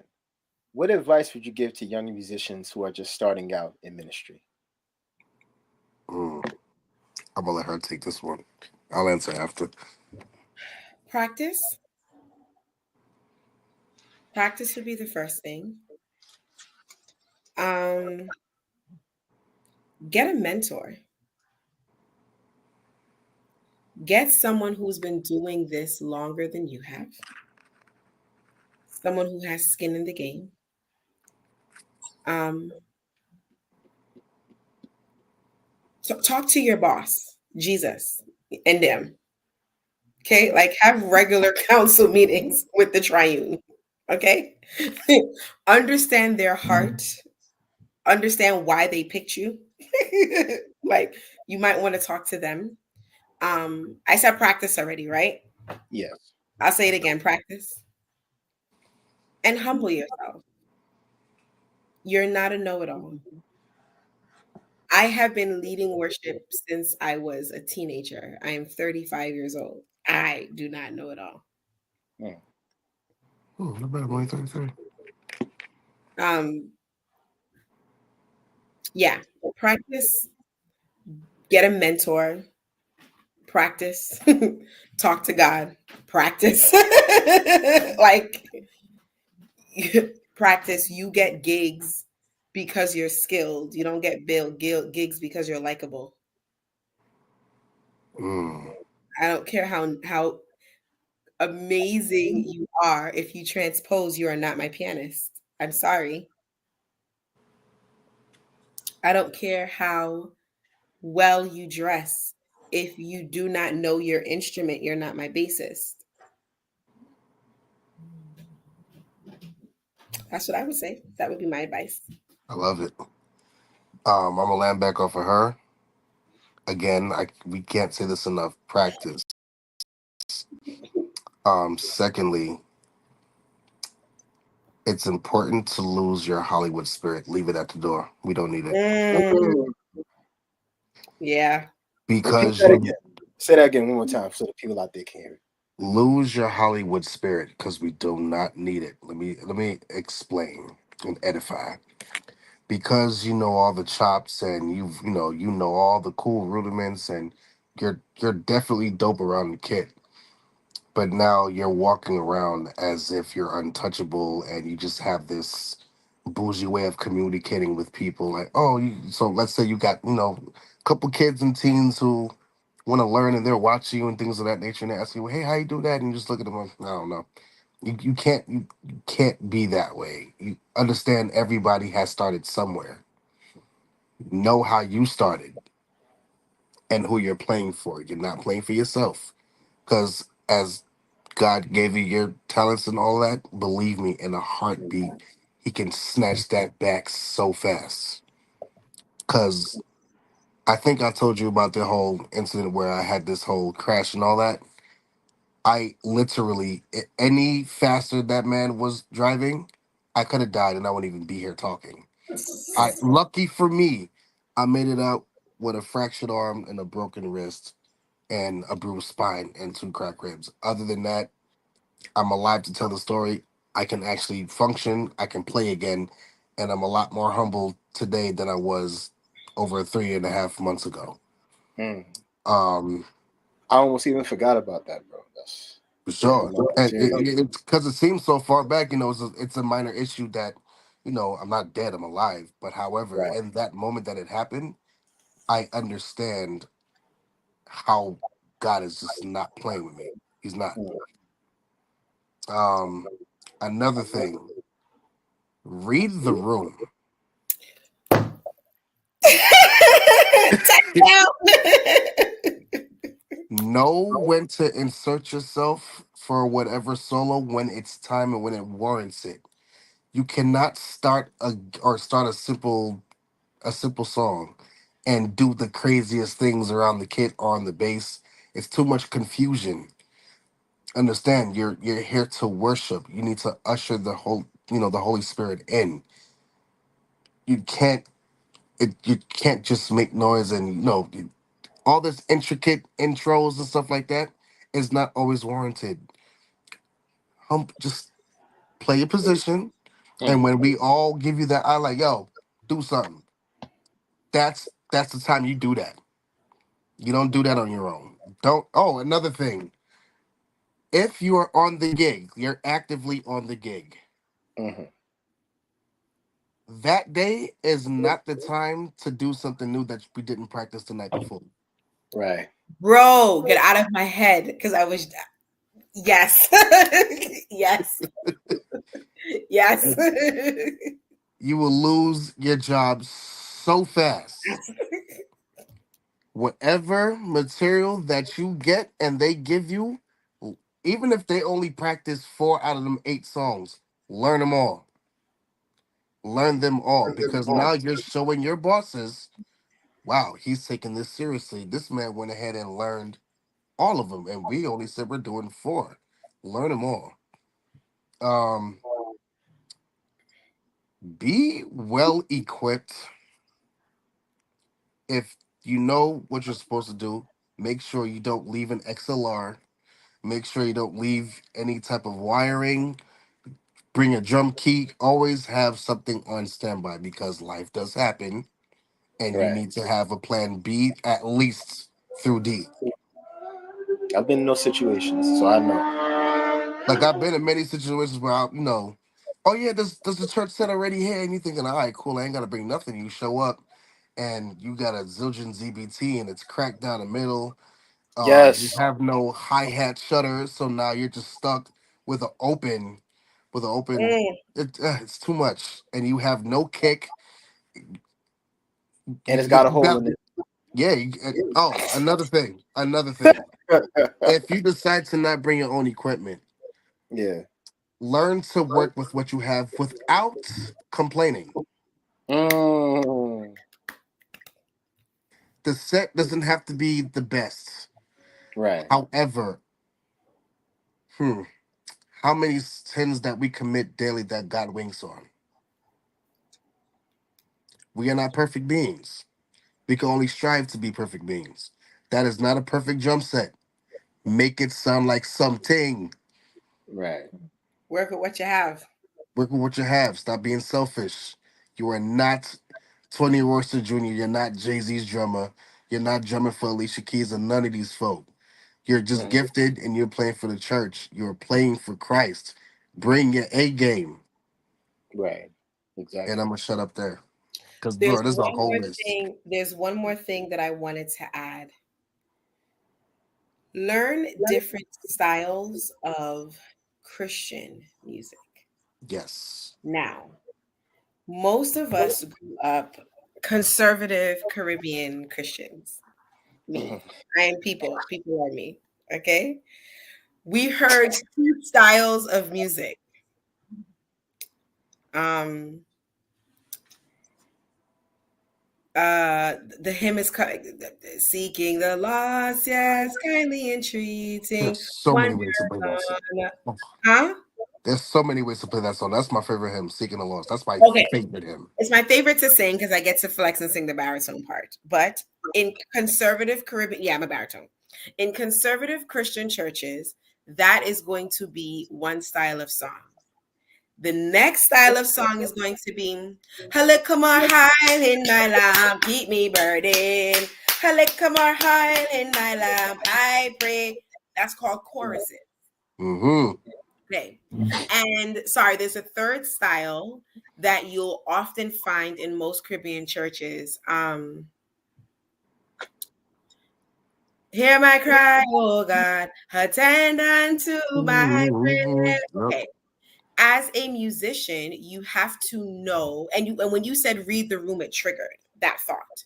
You have to know different styles of music because you never know what the room is going to call for until you're in the room. Correct. So you may show up to the room ready to play Hear my cry, oh God, attend unto my prayer. So all you practice was ding ding ding ding ding ding ding. That's all you practice. But then you get to service, and instead of singing that, they sing, um, let the power fall when your name is called, prove the doubt is wrong. And now you're stuck because you don't know how to switch. Wow. It is very, very important to play all styles of music, or at least have a basic understanding of how to wing it. Like, at least that much. So I would suggest spending a week to learn hymns and learn all of them, not just the choruses. Learn the verses because the worship leader may be in church and all they hear is prone to wonder, Lord, I feel it. And you have to know how to play prone to leave the God I love, which is the last part of the song, Right. not even the first part. Or you may be at a funeral and you are requested to play singing up in heaven such as we have never known. And you can't look at the deceased family members and say, I don't know that hymn. I don't Mm-hmm. know that one either. Holy, holy is what the angels sing, and I expect to help them make the courts of heaven ring. You better know it. That's my mom's favorite song. I had to learn that to real It young. was it was my father's favorite hymn. And it has affectionately become one of mine since his passing. But I say all that to say, as a musician, you need to know every style of music that could be played in a church setting at any time. Do not assume that because you attend a conservative Christian church that the worship leader may not break out with a Miranda Curtis. and Oh. and likewise, do not assume that because you come from a prophetic house that the pastor may not get up and go, yes, yes. And now you're just like, Mm-mm-mm-mm. I don't know what comes next. Right? So make sure that you are well versed in different styles of Christian music. Also, fix your countenance. Like check your face. There are clips of us going viral as musicians because someone went up to sing something and our faces was very telling. Our faces were very telling. If you don't have a poker face, practice in the mirror. No one needs to know that you are just as confused as a congregation because the media guy caught your face. So be mindful of your facial expressions. Be mindful of your snickering, be mindful of your giggling, be mindful of how you are presenting in service. Like, be mindful. You do not want to dishonor God because you are clowning the soloist because they're off key. But no, It's true. It's true. It's the true. truth. Like, that's how I did it as a joke, but it's the truth, right? How We've many all done it. I've done it. we've all done it. We've all done it where the musician is being obnoxious in proving that you don't know your keys, right? And you're singing, I need thee, oh, I need thee, but you're in all of the keys. And rather than for them to just stop and let you sing it in all of the keys, they do the ping, ping, ping, ping, ping, ping, ping, ping, ping, ping, ping, to be obnoxious and prove that you don't know what you're. Am I wrong or Oh snap! wrong or right? How many times have we not heard the ping, ping, ping coming from the piano? Of course. Especially when the pianist doesn't know other keys. Right. No, no, no, Oh no, no. man. Right. That's when it's worse. The pianist only knows how to sing in C, play in C major because it doesn't involve any of the sharps and flats. So they're a fish out of water when you show up singing an A. They are confused. What do you mean a black key? I don't know what to do with the black keys. It's there for decoration. It's not there to be used. So they can only play in C. The singer is singing in E, F, and G all at the same time, and all you're hearing is ping, ping, ping, ping, ping, ping, ping.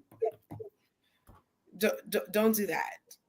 And like you said, if you didn't practice it in rehearsal, don't play it in Sunday. Okay. That's all. Um, uh, there's a comedian. His name slips me. He has locks. And he was like, the song is a munchkin, right? Just eat the munchkin and enjoy the munchkin. Some of you musicians add too much to the songs. I think I know who you're talking about. I follow him on Instagram. He You funny. add mustard and ketchup. You add sweet chili and honey. You add all the seasoning and spices in your cabinet, and you give it to people, and they don't want to eat the munchkin because it has everything on it. Exactly. Sometimes you don't need to do all the runs and riffs. You don't need to dance on the keyboard.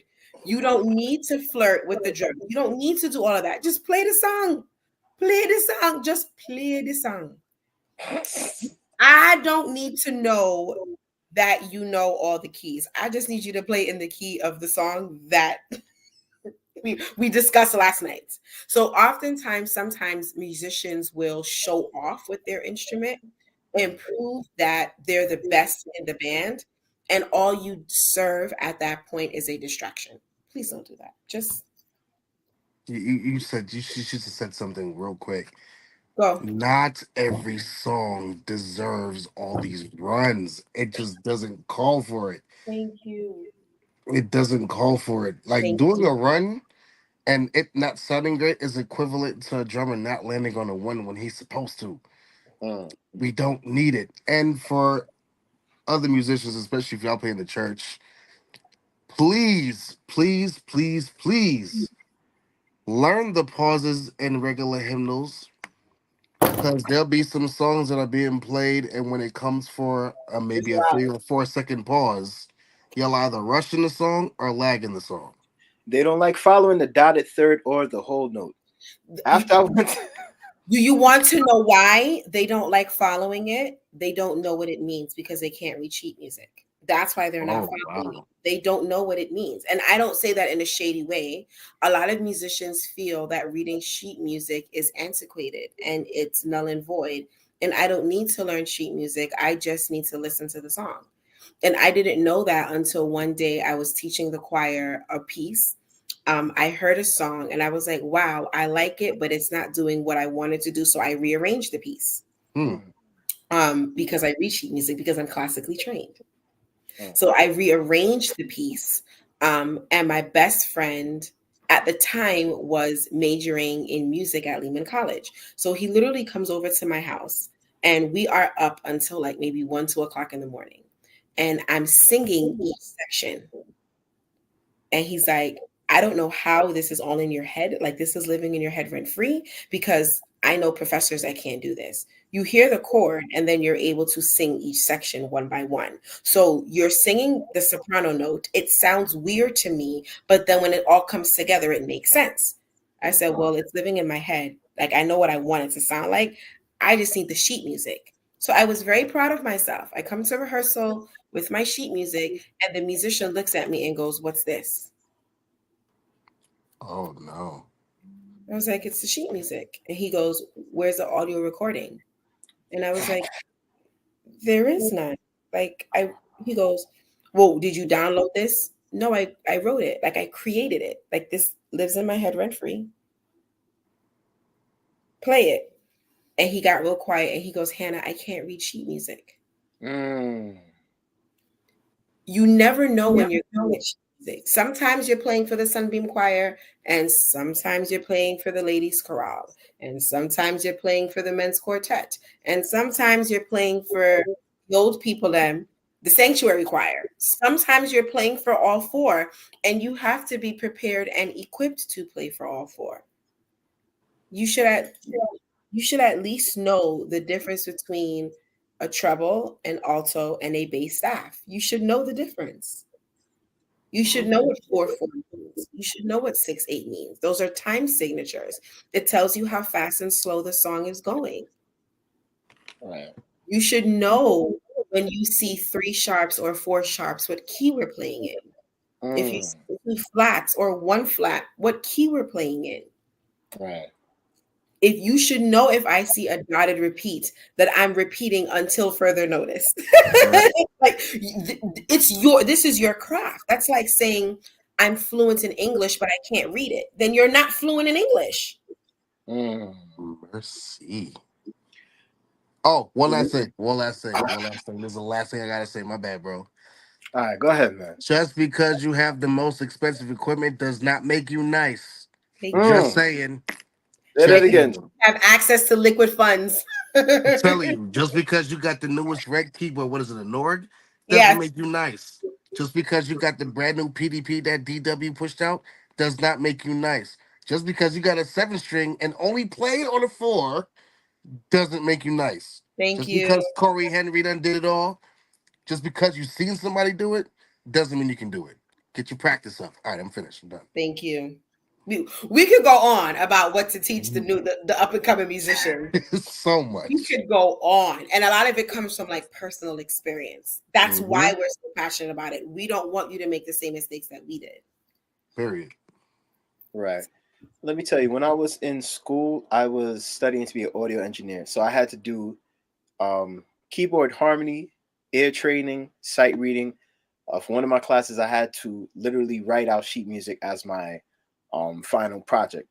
But I will tell you how helpful it was. Like I think around 2010 was probably the last time that I took a sight reading class, and I learned 2 different pieces. One of the pieces I learned was minuet, and like after 2 3 years, I can only remember so much because I was reading the sheet music, and then after that, from memory, I was playing it.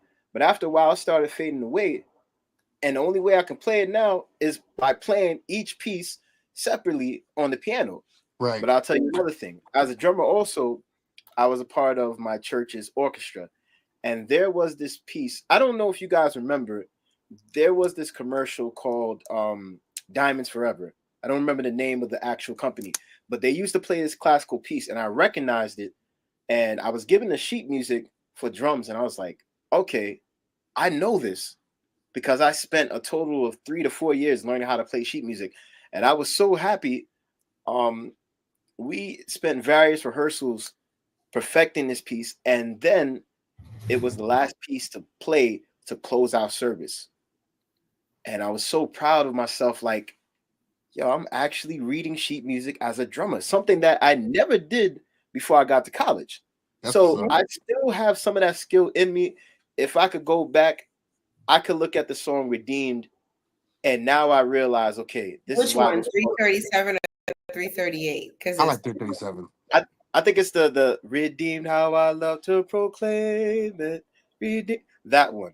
The I other started one I don't hating it. really like that much. It's cool, but What? it Oh, just dude.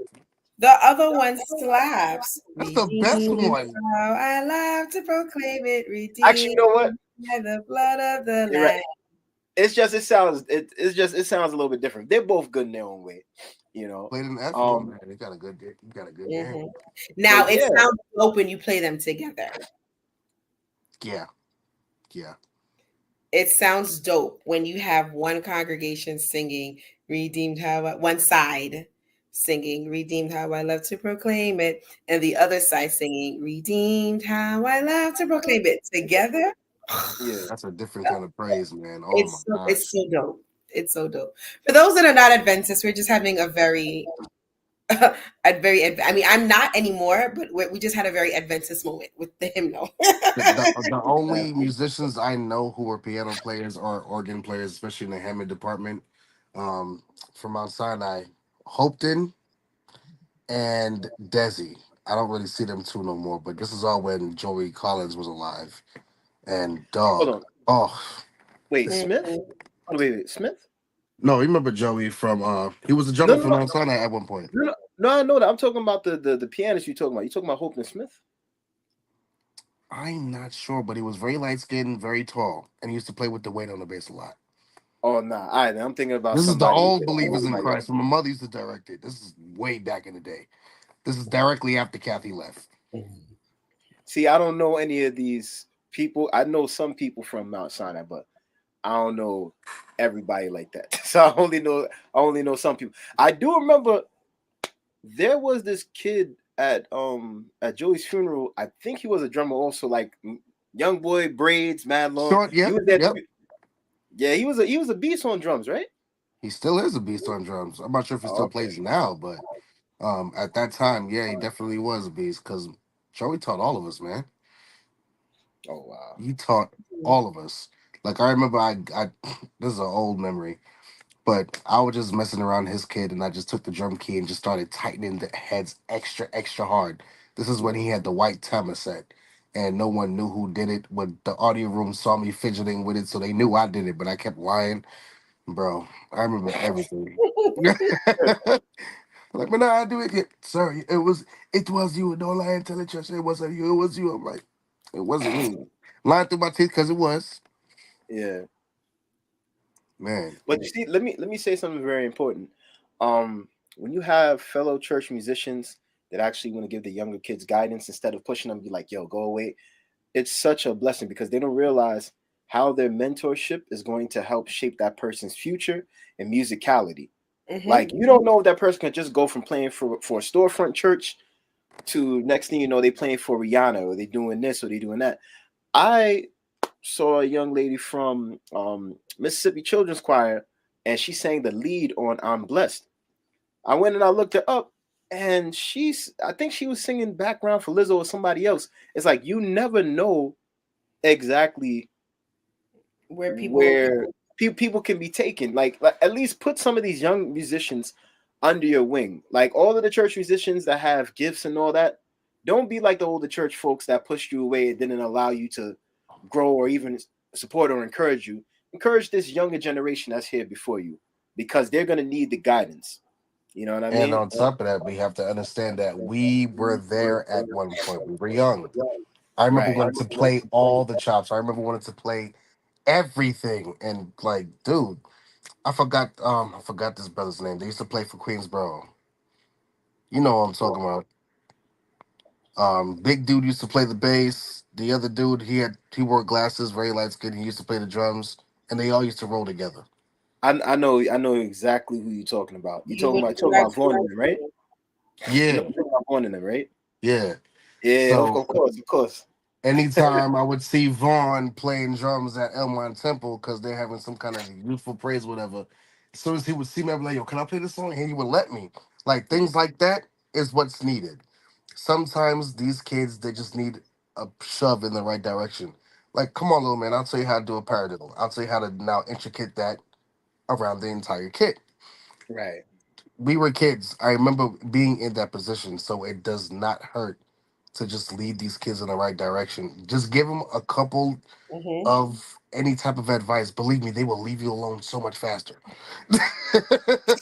There is there is one thing that I do want to add, right? We spent this specific question on how can, if I could say something to a younger musician, what would it be? Yeah. I think we also need to add, what should the older musicians be doing? Or if we could say something to the older musicians, what would it be? Right? Because Trini and I were kind of in the middle. We're not as novice as a younger musician, Yeah. right? But I'm not as skilled as the organ doctor, Mm. Mm, right? So I still have growing to do. And damn. I think one thing that older musicians should be reminded of is that they still have growing to do. You have not arrived. There is still a measure of novice in you. Our responsibility is to find out what it is and work on it. For example, I just got to the point where I could do a 45-minute set by myself and not get hoarse. Mm, 6 months ago, 20 minutes into the set, my voice would just be like, and we're done. Like my voice just got to the point where I could beat it up for 45 minutes or an hour straight. No Wait, hold stop. on. Consistently or breaks in between? No. 45 minutes straight. Like a 45-minute set. hey, that's that lemon tea and ginger. You hear me? And For real. I've never seen no church do a set. I know there's some churches out there that do 45 minutes. Mercy. but that's why I said when it comes to prophetic houses, worship is until. Mm. We start and it goes until Jesus says stop. Huh? Hello. IHOP does 2-hour segments where the worship leader is doing. IHOP, International House of Prayer, does Mhm. praise and worship 24/7. Let's be careful with that name. We don't want to get in trouble. That sounds fun. I'm joking. I'm joking. However, it's broken up into 2-hour segments. So Trini, you're doing 10 to 12. Hmm. I'm doing 12 to 2 a.m. Yeah, sounds about right. So at any point in time, I could log on and I should be getting a worship experience that will remind me of being in church in the building. Mm. I can't give you crap. So, Mm, what do I have to do to my voice that will allow me to produce quality without compromising my voice? Mm. I just got to the point where I can do a 45-minute set and not feel like I need to take 2 days to rest my voice. So, there are still things that I need to learn. I That's don't impressive. know all the language. I don't know all the, I don't know numbers. I mm, can't go to a musician and say 4, 3, 5. I will say the number, but I will not, like, in my brain, I'm just calling numbers. It doesn't correlate to a chord. So I'll say 4 when I really need to say 6, but my brain cannot register that. But I Mm. can say give me an A and diminish the chord, like diminish the third. I can say that. I can say give me a flat seventh, and I in my brain I know what the flat seventh sounds like. Mm. So I can tell the musician, your pinky is in the wrong place, move it over 2 notes. That's the chord that I want to hear. mhm. As a seasoned musician, you still have room to grow. And believe it or not, some of the younger musicians, because they have time to spend working on their craft for 10 hours a day, there are certain things that we can do that we cannot do. It's okay to let them teach us. That's a good point right there. Not everybody knows about the 2, 3 up five. It's okay if you're older and seasoned, and this is going to hurt. It's okay to say, I fought the good fight. I have finished the race. I have kept the faith. I am retiring. It is time to throw in the Oh towel. man. We surrender. It's okay to step down. It's okay to say, I've been doing this for 30 years. Maybe I need to transition from leading to counseling, from leading to consulting, from leading to teaching. Maybe I need to not hold the mic in this aspect. Maybe I need to train someone else up. Mm, mm, mm.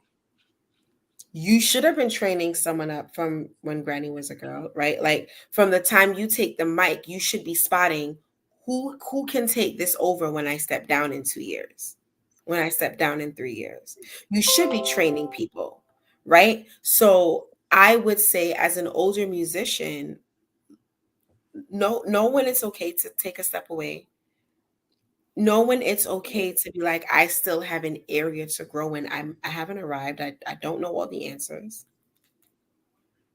Learn to apologize. I'm Mm. sorry. I offended you. I hurt your feelings. I said something that I shouldn't have said, or I was unkind, or I made a judgment, or I condemned you when I really should have minded my business and closed my mouth. Mm. I sowed seeds of discord and I'm reaping what I'm sowing. This isn't the devil. This is just me reaping what I sowed. It's okay to say, I messed up. I'm sorry. So that would be, we can focus on the younger group, but we also need to highlight that with the seasoned saints. Mm. That's right. And on that note, I would like to thank our special guest, Hannah Love, for joining us.